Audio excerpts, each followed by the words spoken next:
sesungguhnya perkara pertama yang akan ditanya di hari kiamat adalah sholat. Jika baik sholatnya, baik semua amalnya. Jika rusak sholatnya, maka rusak semua amalnya. Ingin baik hidupmu, perbaiki sholatmu. Ingin terjaga hidupmu, jaga sholatmu. Ingin mulia hidupmu, maka pastikan sholat itu engkau hadirkan dalam kehidupanmu. Maka orang yang sholat itu luar biasa. Sholat sumber ketenangan, sholat sumber kebahagiaan, sholat sumber kemuliaan, sholat sumber rezeki, sholat sumber segala jalan keluar. Ingin hatimu tenang, perbaiki sholat. Ingin hidupmu bahagia, perbaiki sholat. Ingin ditunjukkan jalan keluar, perbaiki sholat. Ingin dimudahkan rezeki, perbaiki sholat.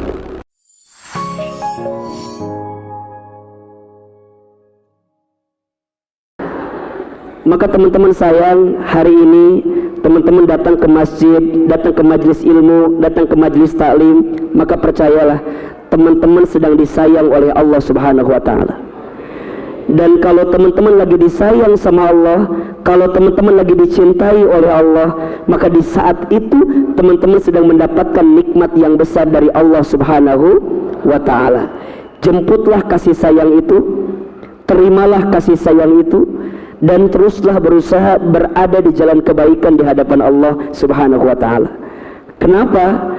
Karena hanya dengan mendekat kepada Allah, engkau akan didekatkan dengan kebahagiaan dalam hidupmu. Saya ulangi, hanya dengan mendekat kepada Allah, maka engkau akan didekatkan dengan kebahagiaan dalam hidupmu.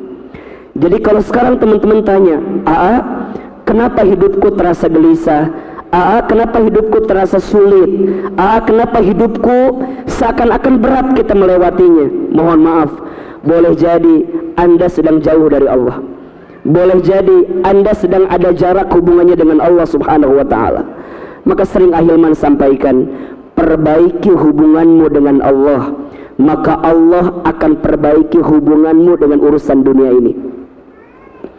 Saya ulangi, perbaiki hubunganmu dengan Allah, maka Allah akan perbaiki hubunganmu dengan urusan dunia ini. Banyak orang yang sibuk nyari dunia, tapi dia lupa kepada yang punya dunia. Banyak orang yang sibuk mencari rezeki, tapi dia lupa kepada Allah Ar-Razzaq yang maha memberi rezeki. Teman-teman sayang, kalau udah sama Allah gak ada yang gak mungkin. Kalau udah sama Allah gak ada yang gak mungkin. Sesuatu kadang kita lihat tidak mungkin. Kenapa? Karena kita hanya menggunakan logika kita, karena kita hanya menggunakan cara pandang kita. Ingat, manusia itu terbatas. La haula wala quwata illa billah. Tidak ada daya upaya, tidak ada kemampuan, tidak ada kekuatan, kecuali semuanya diberikan oleh siapa? Oleh Allah. Maka kalau teman-teman ingin menemukan kebahagiaan dalam hidup, jangan tinggalkan Allah, jangan lupakan Allah, jangan jauhi Allah. Karena disitulah titik yang akan membuat hidupmu semakin rapuh, semakin terjatuh. Karena orang beriman yang yakin kepada Allah itu tidak akan pernah putus asa. Orang beriman yang yakin kepada Allah itu tidak akan berlebihan dalam kesedihan. Coba dibuka surat Ali Imran ayat 139. Surat apa? Ali Imran ayat berapa? 139. A'udzubillahi minasyaitonirrajim. Bismillahirrahmanirrahim.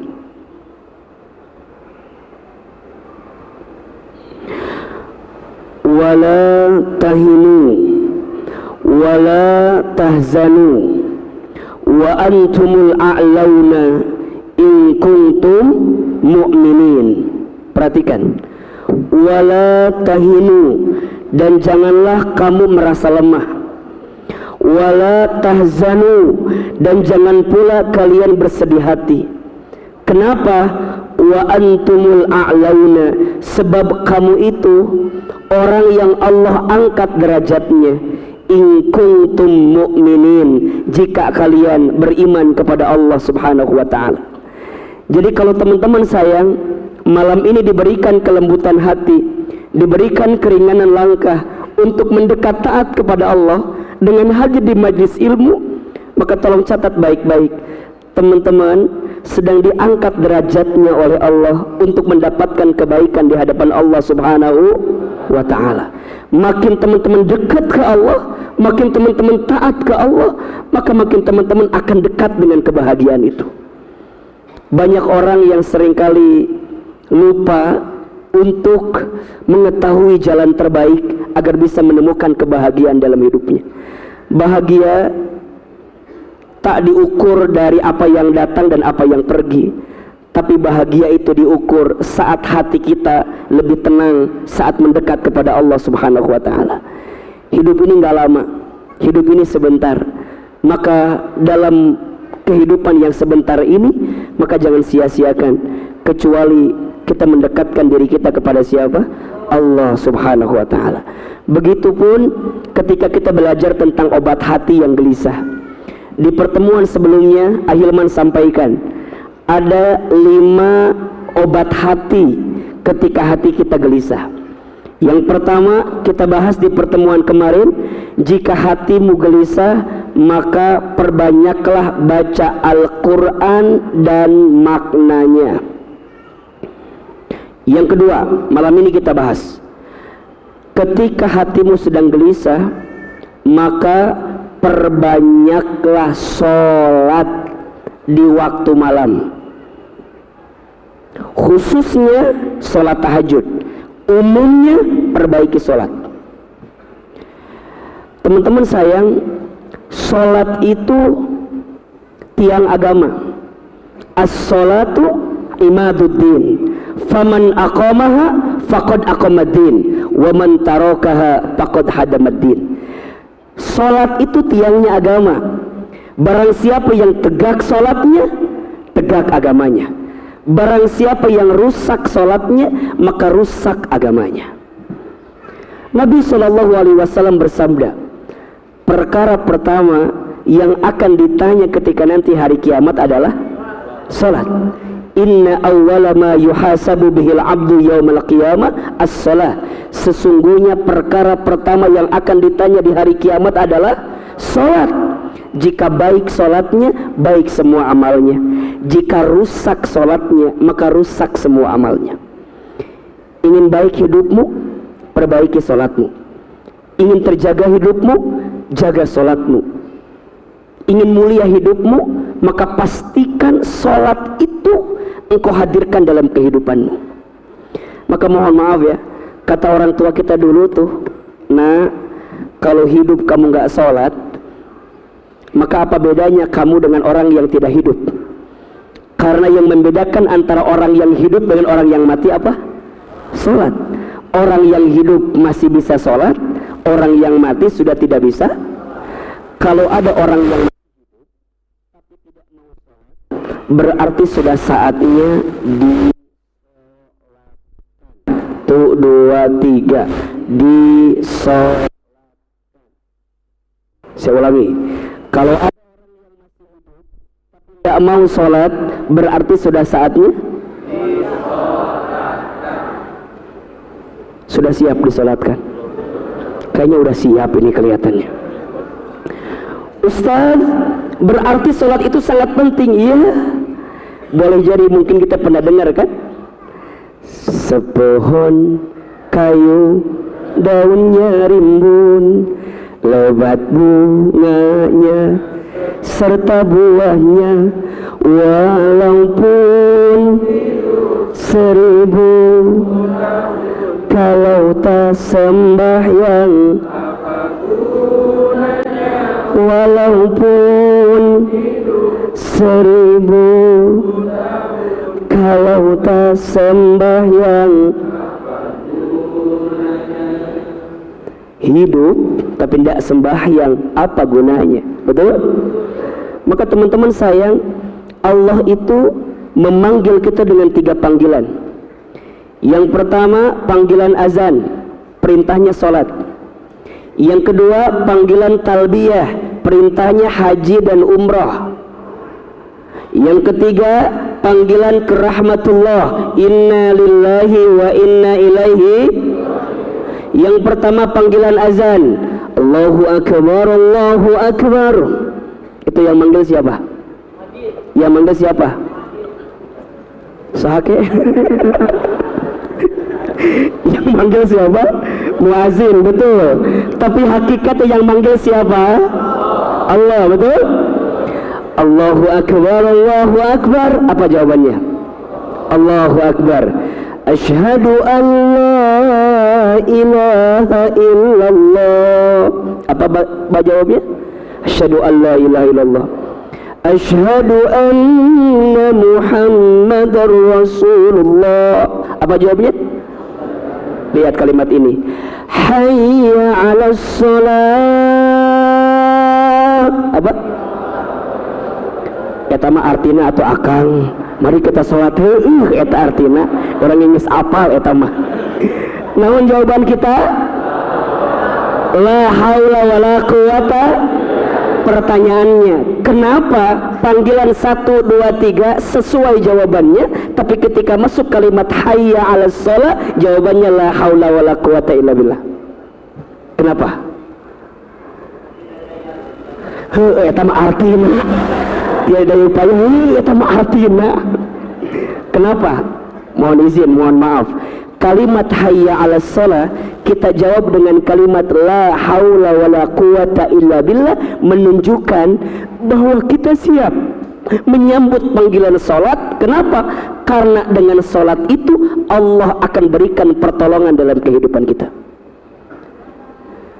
Makanya ketika Allah manggil kita salat, Allah tuh tahu, hei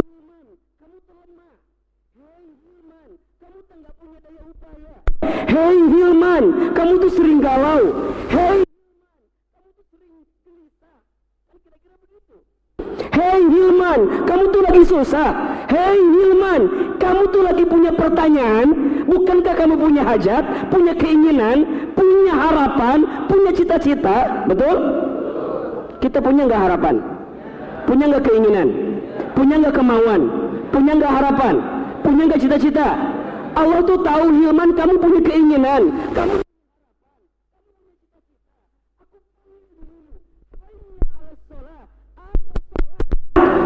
apa maknanya?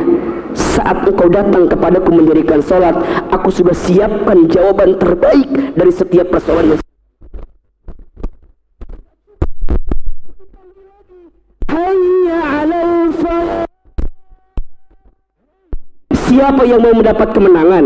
Siapa yang mau sukses? Siapa yang mau berhasil?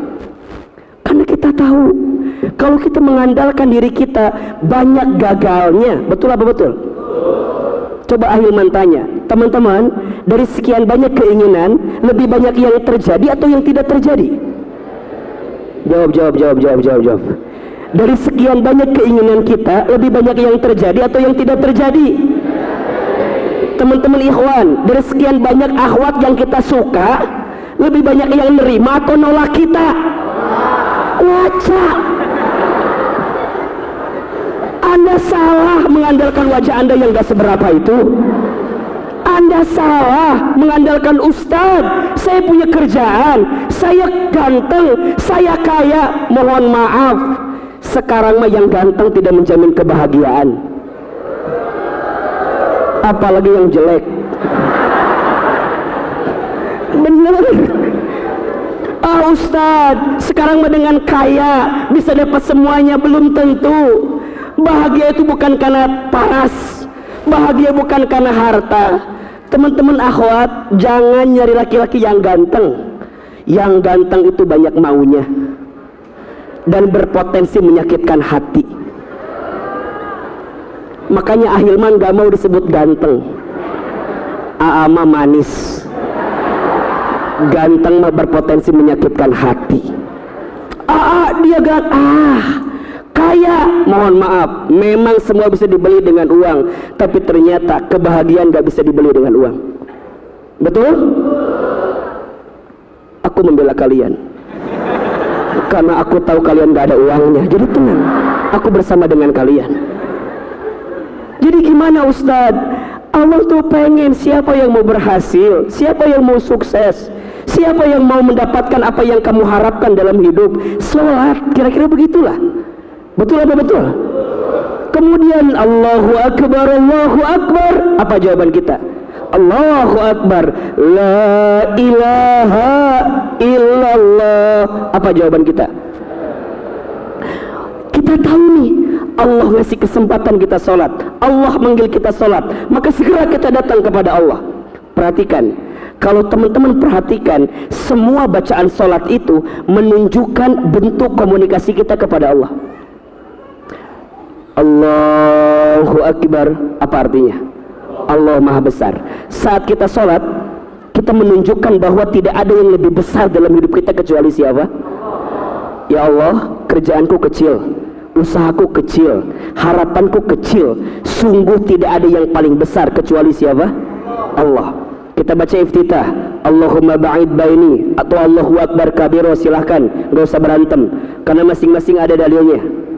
Ya, mau Allahu Akbar kabiro mangga, mau Allahumma ba'id mangga, yang salah yang mana? Itu sholat ya, kalau jadi masalah mah. Baca Al-Fatihah, perhatikan kalimatnya. Bismillahirrahmanirrahim. Apa artinya? Dengan menyebut namamu ya Allah, yang maha pengasih lagi maha. Teman-teman di situ berbisik sama Allah, ya Allah, kalau hari ini ada yang menyakitiku, kalau hari ini ada yang mengkhianatiku, kalau hari ini ada yang menzalimiku, aku nggak sakit ya Allah, karena ada Engkau yang maha pengasih lagi maha penyayang. Maka orang yang paham artinya, ketika dia baca bismillah, maka dia nggak akan terus-terusan dalam kegelisahan. Dia nggak akan terus begitu sulit. Nggak akan keluar pikiran itu. Apalagi mikirin Rehan, nggak akan. Walaupun Rehan sulit dilupakan ya, karena terlalu baik biasanya begitu ya. Tapi ketika dia baca bismillahirrahmanirrahim, dalam benaknya tidak ada yang bisa mencintai dia kecuali siapa? Allah. Teman-teman sayang ingat ya, manusia itu berpotensi menyakiti kita. Maka sering Ahilman sampaikan, jangan terlalu berharap kepada manusia. Berharap kepada manusia itu patah hati yang disengaja. Banyak orang yang bilang gini, dia nyakitin saya, dia nyakitin saya. Shh, bukan dia yang menyakitimu, kamu hanya tersakiti oleh harapanmu sendiri. Status hari Senin. Jadi nggak ada yang nyakitin kita. Salahnya kita sih terlalu berharap sama manusia, betul?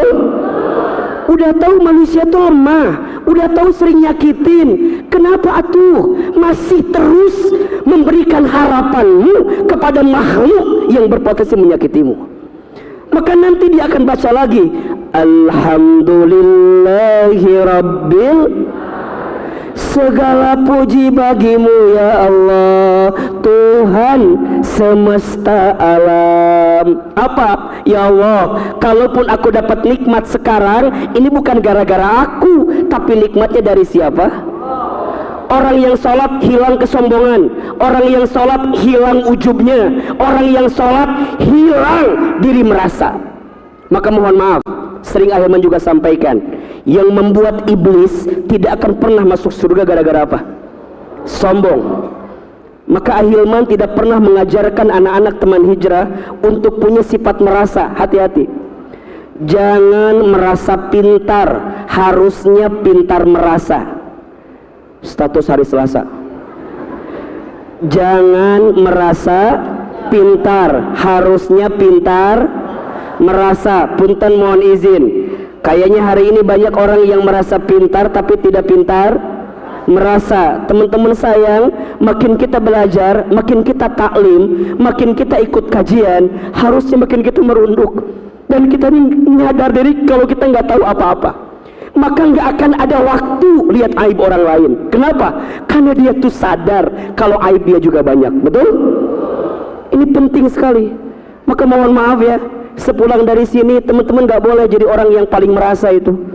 Teman-teman jangan ngobrol sama teman-temannya, bro, apa? Kita malam dulu ngaji ya bro ya. Insya Allah kita mah ahli surga ya bro ya, Masya Allah. Ya walaupun habis ini kita nonton Piala Dunia, tapi kita kan udah dapat ini ya bro ya, tenang ya bro ya. Tuh lihat orang gak pada ngaji bro. Kita,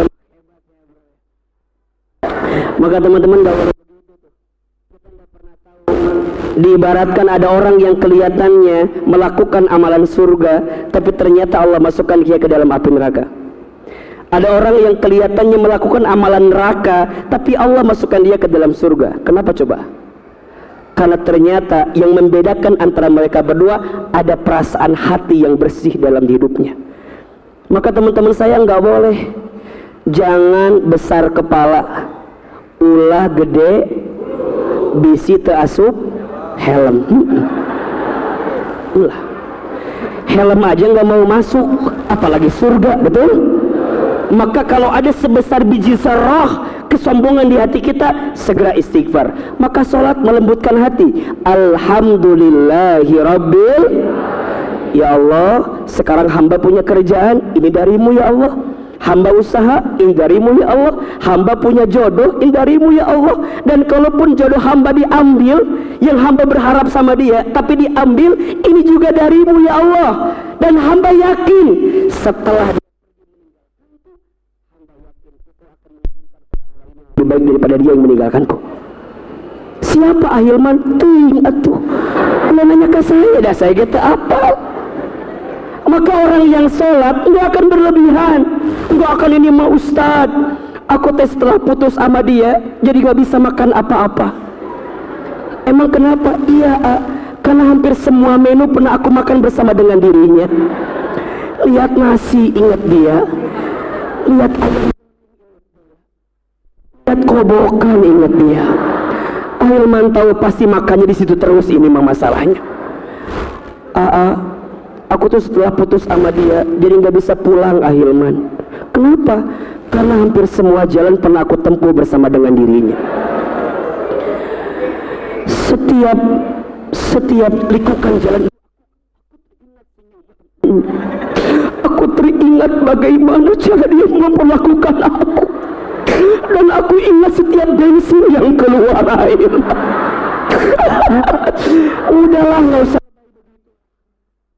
Teman-teman buat apa menangisi dan kemudian menghabiskan waktu untuk menangisi orang yang pergi ninggalin kita. Teman-teman sayang, kalau dia baik pasti dia gak akan pernah pergi meninggalkan kita. Kalau dia pergi ninggalin kita berarti dia nggak baik untuk kita, atau kita nggak pantas sama dia. Apakah mungkin dia yang nggak baik untuk kita, atau kita yang nggak pantas untuk dia? Yang mana kira-kira? Kalau kata Ahilman mah, buat ngobatin hati jawab aja, aku terlalu baik untuk dirinya. Untuk ngobatin hati itu Maya. Jadi ketika dia baca Alhamdulillahirrabbilalamin, tenang. Dia baca lagi Ar-Rahmanir-Rahim, Maliki Yaumiddin, sampai kemudian dia curhat, Iyyaka na'budu wa iyyaka nasta'in.